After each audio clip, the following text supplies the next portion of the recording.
With mobile phones constantly developing, it's no wonder we see them everywhere. From young to old, using touchscreens to bricks, phones can be seen wherever you go in this modern era. In this documentary we ask how phones have developed, why people use their phones so excessively, and of course, the all-important question: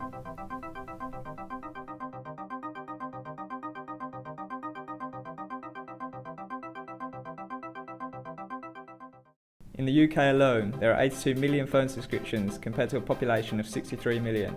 Research shows 15% of the UK population live in a mobile-only household, while 75% take their phones with them to the bathroom.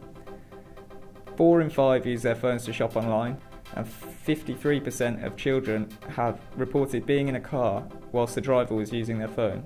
We wanted to find out how phones have developed and why people are so addicted to their devices. So I came to speak to Jay Singh, Phones for You employee, for his thoughts on the matter.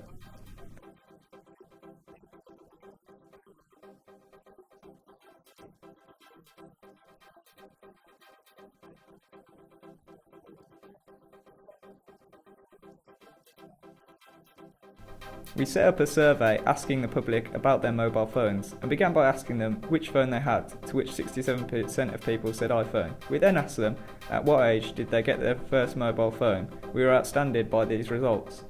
Our final question showed that teenagers spend 3 to 4 hours on their devices a day. We decided to come to a local college to find out why they are so addicted. We began by asking them which phones they had.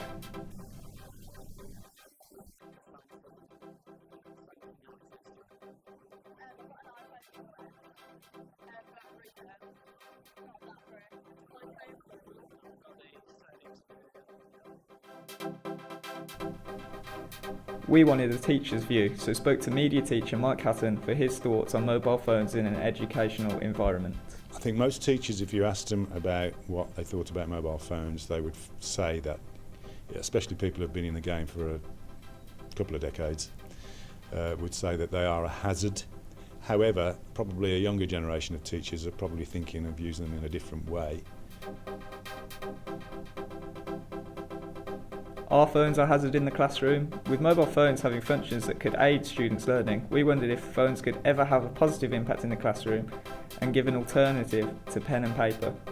There's no question they can be used in an education and classroom environment, but that has to be properly managed. So I don't think they're necessarily a bad thing, but it is simply the discipline of keeping them away from the the improper use of phones in the classroom. So, are phones a distraction? We return to the students to find out how they use their mobile phones during college time.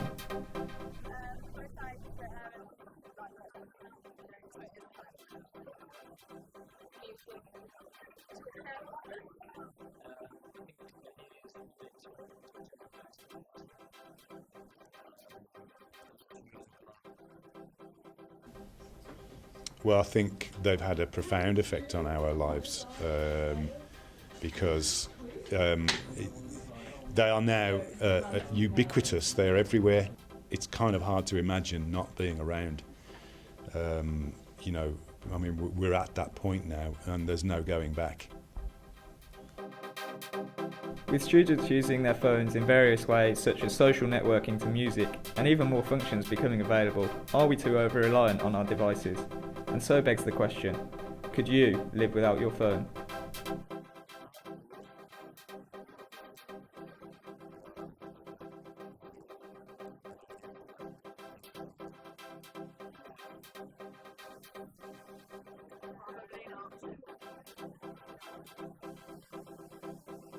I think I would find it very difficult now because of the number of the amount of information I now store on my phone for reference.